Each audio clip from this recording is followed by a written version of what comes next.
साथियों, मैं हूं शमीम जराजपुरी और आप देख रहे हैं खबरों नजर चैनल। मैं इस वक्त मौजूद हूं राहुल सनकिरताय जन इंटर कॉलेज लछरामपुर आजमगढ़ शहर में और मेरे साथ बातचीत करने के लिए मौजूद है राहुल सनकिरताय जन इंटर कॉलेज लछरामपुर आजमगढ़ के प्रिंसिपल प्रधानाचार्य डॉक्टर दिव्यांशु त्रिपाठी जी। डॉक्टर साहब, ये बहुत बड़ी उपलब्धि मिली हुई है। अब राहुल सनकिरताय जन इंटर कॉलेज लछरामपुर केवल सीबीएसई बोर्ड रहेगा और अब तो यूपी बोर्ड खत्म हो चुका है। तो क्या कहना है इसको लेकर? यूपी बोर्ड, देखिए, जब हम लोगों ने सीबीएसई बोर्ड चलाने का निर्णय लिया उस साल ही हमने, ये 2020 की बात है, हमने यूपी बोर्ड के जो चेयरमैन थे उस वक्त उनको लेटर लिख के और सूचना देके, बीएसए ऑफिस के थ्रू भी सूचना देके ये बताया कि अब हम यूपी बोर्ड की मान्यता वापस करना चाहते हैं। बट यूपी बोर्ड में वापस लेने का प्राविधान थोड़ा कॉम्प्लिकेटेड है, वो लोग जल्दी नहीं लेते हैं। तो हमने ये कहा कि फिर हम बच्चों का फॉर्म भरेंगे ही नहीं, बच्चों का एडमिशन इस स्कूल में लेंगे ही नहीं, तो क्या करेंगे। तो उनका ये कहना था कि सर आप 5 साल तक ऐसे करते रहिए, जब लगातार 3-4 साल ऐसा आएगा जब ना कोई बच्चा एडमिशन लेगा ना कोई बच्चा एग्जाम में बैठेगा, तो मान्यता स्वतः निरस्त कर दी जाएगी। और हमें ये खुशी है कि 2 दिन पहले हमें बीएसए ऑफिस से एक सूचना मिली, न्यूज़पेपर्स में भी आया कि जो 1244 यूपी बोर्ड का संबद्धता क्रम यानी स्कूल रजिस्ट्रेशन कोड था हमारा, वो अब ऑफिशियली बंद कर दिया गया। जी जी। और 2020 से ही जो हम सीबीएसई यानी हमारा जो सीबीएसई एफिलिएशन है 71955 वाला, वो कार्यरत है और ये आगे भी कार्यरत रहेगा। सीबीएसई से नए चलाने का या यूपी बोर्ड को छोड़ने का जो निर्णय था वो सिर्फ ये है कि यूपी बोर्ड बहुत अच्छा है, हमने बहुत सालों तक चलाया भी है, बोर्ड से हमें कोई दिक्कत नहीं। लेकिन जैसे ही एजुकेशन यानी शिक्षा ग्लोबलाइज हो रही है, पूरे ग्लोब की बात कर रही है, तो वहां हम ऐसे बोर्ड के साथ जुड़े जो सिर्फ अपने भारत में ना दूसरे देशों में भी चलता हो। तो सीबीएसई 21 देशों में चलता है। जी जी। तो हमारे लिए एक अच्छी उपलब्धि है, या हमारे बच्चों के लिए है कि वो जो कंपटीशन दे रहे हैं वो सिर्फ एक प्रदेश या एक देश में नहीं, वो दुनिया के 21 देशों में दे रहे हैं, उनके लेवल के बच्चों के साथ तैयारी कर रहे हैं। तो ये बच्चे के भविष्य के लिए भी बहुत फायदेमंद चीज है। और आगे जैसे जैसे वो और आगे बढ़ेंगे उनको और नई नई अपॉर्चुनिटीज मिलेंगी। इस तहत ही सीबीएसई का ध्यान दिया जाए। दूसरी बात ये थी, सीबीएसई जैसे यूपी बोर्ड हमेशा से एक एजुकेशन बोर्ड रहा। जी जी। खूब, जैसे मैं खुद भी यूपी बोर्ड का स्टूडेंट रहा हूँ, जब खुद पढ़ने के पीछे लगे रहते थे। लेकिन आज की दुनिया में अगर आप थोड़ा सा पीछे जाके देखें तो बहुत सारे ऐसे रोजगार जो पहले हुआ करते थे अब खत्म हो गए। तो इस प्रतिस्पर्धा की दुनिया में हमें सब कुछ सीखना है, सिर्फ हम एक ढर्रे पे चल के या एक ही रास्ते पे चल के अपनी मंजिल को हासिल नहीं कर सकते। तो इसीलिए सीबीएसई बोर्ड को ऑप्ट किया हमने कि हम बच्चे के होलिस्टिक डेवलपमेंट यानी समग्र विकास की तरफ उन्हें आगे ले चले। जैसे अभी आपने जिक्र किया communication skill, personality development, sports and many other participation, ये सारे पार्टिसिपेशन सीबीएसई में होने की वजह से आसान हो जाते हैं। ऐसा नहीं कि यूपी में नहीं हो सकते, यूपी बोर्ड में माध्यमिक शिक्षा परिषद उत्तर प्रदेश में भी हो सकते हैं, लेकिन वहां इसका क्लॉज जब हमने सीबीएसई बनाने का निर्णय लिया तब तक आसान नहीं। सीबीएसई में बहुत आसानी से उपलब्ध था। क्या आपको लग रहा कि अब जो छात्र छात्राएं हैं वो नई ऊर्जा के साथ और नए जोश के साथ, मतलब के साथ हमारे लिए ये मतलब मैं अगर बच्चों के लेवल पे कहूँ तो उन्हें बहुत ज्यादा फर्क नहीं पड़ेगा इससे, क्योंकि वो ऑलरेडी सीबीएसई में ही पढ़ रहे थे, वो सीबीएसई में ही है। अच्छा। लेकिन अगर हम बात करें डॉक्यूमेंटेशन की तो हमारा काम कम हो गया। अब हमें यूपी बोर्ड के कागज पत्र लिखने की जरूरत नहीं, तो हम अपना समय बच्चों को और दे पाएंगे, जिससे उनको और मनोबल मिलेगा और वो और काम करेंगे। आप सोच के देखिए, एक ही समय में जो 8-10 घंटा बच्चा स्कूल में रहता है, उसी टाइम पे हम कुछ एक कागज ऐसे लिख रहे थे जिसकी जरूरत नहीं है, तो अब हमें वो लिखने नहीं पड़ेंगे, तो हम वो समय किसको देंगे? बच्चों को देंगे। तो बच्चों के अंदर नई ऊर्जा इस तरीके से आएगी, डायरेक्ट नहीं आएगी। डायरेक्टली डिसीजन बच्चों के लिए कोई हानि लाभ नहीं करना, लेकिन ये है क्योंकि हम फ्री हो पाएंगे उन कागजी कार्रवाइयों से जो हम पहले करते रहे हैं, तो हम बच्चों को और समय देंगे, उन्हें और जगह ले जाएंगे। जैसे अगर आप कुछ दिन पहले अगर आपने न्यूज पढ़ी हो या हमारे स्कूल के बच्चों से मिले होंगे, तो हम बच्चों को लखनऊ ले गए। जी जी। वो ले क्यों गए थे? क्योंकि वहां पे माइक्रोबायोलॉजी की लैब जो स्कूल लेवल पे पॉसिबल नहीं, माइक्रोबायोलॉजी का लेवल मतलब जहाँ पे वायरसेस, बैक्टीरिया इनकी स्टडी होती है। तो हम बच्चों को ले गए थे दिखाने के लिए कि ये आजकल लीडिंग करियर है, आपको इसमें भी पढ़ना है। अगर अदरवाइज अगर आप देखेंगे तो अभी भी भारत के रिमोट एरियाज में, दूर दराज के क्षेत्रों में कुछ पुराने ही धर्रे के कोर्सेज उनके दिमाग में है, जैसे बायो पढ़नी है तो डॉक्टर बनना है, मैथ्स पढ़नी है तो इंजीनियर बन जाना है, कंप्यूटर कर लेना है, हिस्ट्री ज्योग्राफी पढ़नी है तो सीएसीएस कर लेना है, या यूपीएससी की तैयारी कर लेनी है, कॉमर्स पढ़ के सीएसीएस बन लेना है। तो ये एक 8-10 ही उनके दिमाग में चलती रहती है कि हाँ बस इतना ही करना है। लेकिन हम उन्हें, क्योंकि अब हमारे पास समय ज्यादा होगा, हमने यूपी बोर्ड के कागज नहीं लिखने हैं, सीबीएसई में काम करना है, तो हम उन समय में इस तरीके के नई नई अपॉर्चुनिटीज देंगे। जैसे अभी लखनऊ ले गए थे, अभी प्लानिंग चल रही है हमें दिल्ली के माइक्रोबायोलॉजी लैब ले जाने, वैल्यूर ले जाने की प्रोग्राम प्लानिंग चल रही है, जहां पर जैसे ही हमारा टाई अप हो जाएगा तो हम उनको वहां तक ले जाएंगे, दिखाएंगे कि देखिए सिर्फ जो आप सोचते हैं 8-10-20 करियर अपॉर्चुनिटी यही नहीं है। आज की डेट में हम उस भविष्य की तैयारी कर रहे हैं जिसका हमने अभी जानते भी नहीं है। आप खुद देखिए, जब आप और हम पढ़ते थे तो टेलीफोन बहुत दुर्लभ चीज थी, आज हम स्मार्टफोन यूज करते हैं और हमने अपनी जिंदगी में ही इतने ट्रांसफॉर्मेशन देखे हैं। और पूरी दुनिया जो है उर्दू, पूरी दुनिया अंग्रेजी जबान की तरफ भाग रही है और अंग्रेजी एक तरक्की याफ्ता जबान है। अंग्रेजी देखिए, जबान तो जो देखिए सारी जबानों का अपना महत्व है, किसी भी जबान को हम ये नहीं कह सकते। जैसे हम भाई देखिए यूपी हैं और हम लखनऊ के नजदीक हैं तो उर्दू हमारे जहन में है, क्योंकि हम हिंदी भाषी देश के हैं तो हम हिंदी भी हमारे जहन में है। इंग्लिश क्यों जरूरी है? क्योंकि इंग्लिश आज की डेट में ना एक कनेक्टिव लैंग्वेज, मैं ये नहीं कहूंगा कि बहुत ज्यादा बोली जाती है, बहुत ज्यादा तो चाइनीज मैंड्रिन बोली जाती है, लेकिन आज की डेट में भी अंग्रेजी एक ऐसा है जिसकी वजह से हम विदेश तो छोड़िए, अपने ही देश में आसानी से बात कर सकते हैं। जी। आप साउथ इंडिया जाइए, हमसे तमिल नहीं बोली जाएगी, हमसे कन्नड़ नहीं बोली जाएगी, हमसे मलयालम नहीं बोली जाएगी, हम इंग्लिश बोल सकते हैं। और इंग्लिश से अपने ही देश में बात करना कितना आसान है, सोच के देखिए। तो विदेश ही है। बच्चों के जो गार्जियन है उनको भी ये मालूम हो गया कि अब ये सीबीएसई हो गया। बच्चों के गार्जियंस को हमने सूचना भेजी, न्यूज़पेपर की कटिंग के साथ भी भेजी, और अपने जो सर्कुलर हमें रिसीव हुआ था उसकी कॉपी भी भेजी कि अब आपका जो सीबीएसई से चल रहा था वो कंटिन्यू ही रहेगा।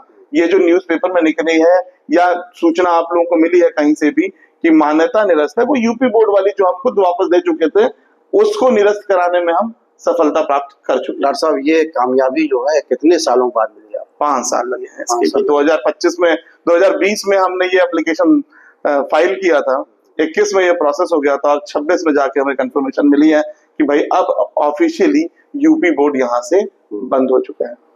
तो देखा जाए तो एक लेगेसी जो कई साल से स्कूल 1992 से चल रहा है, तो 1992 से 2020 तक की जो लेगेसी थी यूपी बोर्ड और बाकी सारी चीजों को लेके, उसको अब हम सीबीएसई में नई ऊर्जा के साथ आगे ले जाए और बच्चों को और नए मुकाम तक पहुंचाएं। डॉक्टर साहब, ये जो डॉक्टर आरबी त्रिपाठी जी हैं जो इसके संस्थापक हैं, फाउंडर हैं, और ये जो पूरा विद्यालय परिवार है और डॉक्टर रजनीकांत त्रिपाठी भी हैं, इन लोगों का मिशन क्या है एजुकेशन की फील्ड में? ये क्या चाहते हैं? राहुल संकीर्तन जन इंटर कॉलेज और यहाँ की जो छात्र छात्राएं हैं उनको कहाँ ले जाना चाहते हैं और कहाँ पर देखना चाहते हैं? उनका मिशन क्या है? हमारा 2 मिशन। पहला मिशन शिक्षा सबके लिए सुलभ हो जाए। इसीलिए देखेंगे अगर आप हमारे स्कूल का फीस स्ट्रक्चर उठा के तो हम शहर के उन स्कूलों में है जिनमें सबसे कम फीस लगती है, और हम जो सुविधाएं उनको मुहैया करा सकते हैं उस फीस स्ट्रक्चर में वो सब करा रहे हैं। यानी शिक्षा को सुलभ करना ये सबसे प्राइमरी लक्ष्य है। अगर आज भी अगर मैं बात करूं तो लगभग 150 के आसपास बच्चे ऐसे होंगे जिनको मनीष जी और डॉक्टर साहब ने फ्री में पढ़ा रहे हैं, क्योंकि उनके घर पे कोई पैसे देने की हैसियत में नहीं है, या किसी के पिताजी या किसी के कुछ गुजर गए कोरोना के दौरान, वो आज भी पढ़ रहे हैं। बाकी गवर्नमेंट साहब उसी तरह साधारण इंसान की तरह दूसरा लक्ष्य यह है, जैसे कि देखिए अगर आज की जमाने में देखें तो जिनके पास प्रिविलेज है उनको हर चीज मिल जा रही है, जिनके पास प्रिविलेज नहीं है उनको चीजें नहीं मिलती। तो डॉक्टर साहब या पूरी परिवार का या पूरी फैमिली का यह लक्ष्य है कि शिक्षा सुलभ तो हो, साथ साथ में इतनी इफिशिएंट भी हो कि बच्चा उस शिक्षा को लेने के बाद अपने पैरों पे खड़ा हो और सिर्फ आजमगढ़ में नहीं विदेशों में भी जाए। अगर अभी बात करें तो लगभग 300-400 बच्चे, 400 के आसपास बच्चों का हमारा ओल्ड स्टूडेंट रजिस्ट्रेशन है है तो ज्यादा बच्चों का, लेकिन ये 400 बच्चे वो हैं जो कहीं ना कहीं अच्छे पोस्ट पे, चाहे वो इनकम टैक्स ऑफिसर हो, चाहे वो सेल टैक्स ऑफिसर हो, चाहे वो जीएसटी ऑफिसर हो, चाहे यूपीएससी में हो, ये सारे मुकाम हासिल किए हैं। और सिर्फ सरकारी क्षेत्रों में नहीं, प्राइवेट क्षेत्रों में भी कोई बिजनेस कर रहा है, कोई कुछ कर रहा है, सब अपने अपनी जगह कार्य कर रहे हैं। तो ये जो लक्ष्य है डॉक्टर साहब का या पूरे परिवार का, कि शिक्षा को सुलभ बनाया जा सके और साथ में इतना परिपक्व या एफिशिएंट बनाया जा सके कि वो बच्चा अपने जिंदगी में आगे बढ़ सके, उसे को किसी तरीके के सहारे की जरूरत ना। यहाँ के जो रिजल्ट रहे एग्जाम के, सब अच्छे रहे, सब ठीक ठाक?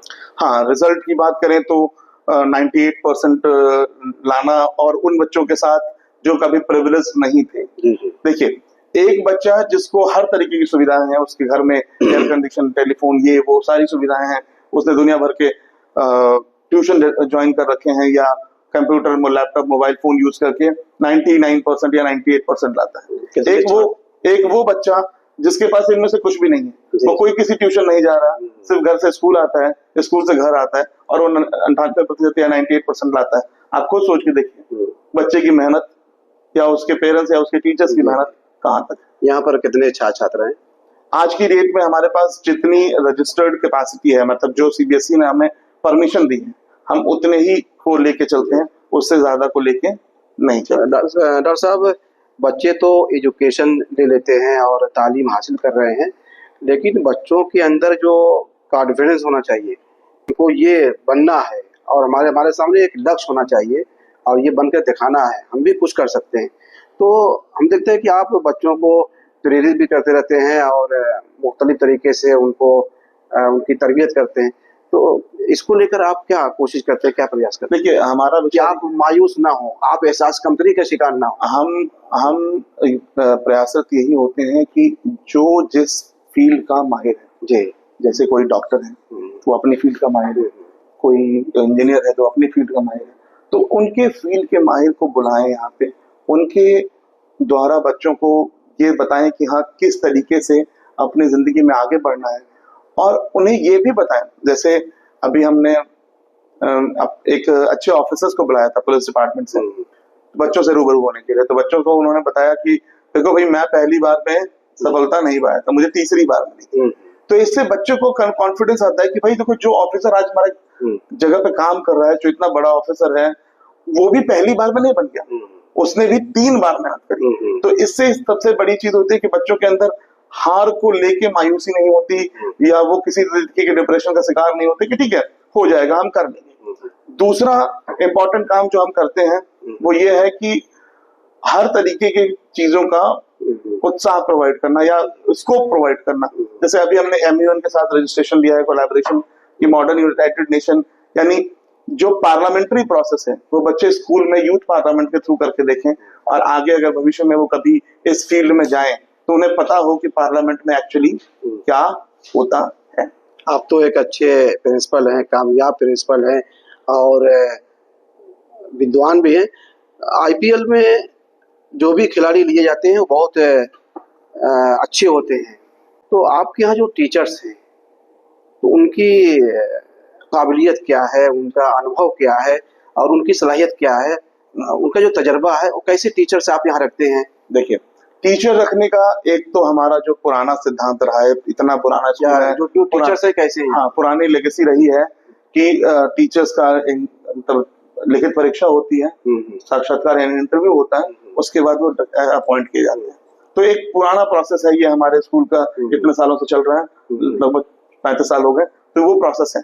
लेकिन ये प्रोसेस तो है, इसके साथ जो हम एडिशनल कर रहे हैं या हम अलग कर रहे हैं वो ये है कि हम उन टीचर्स को अपग्रेडेशन की, सेल्फ स्किलिंग की ट्रेनिंग कराते हैं।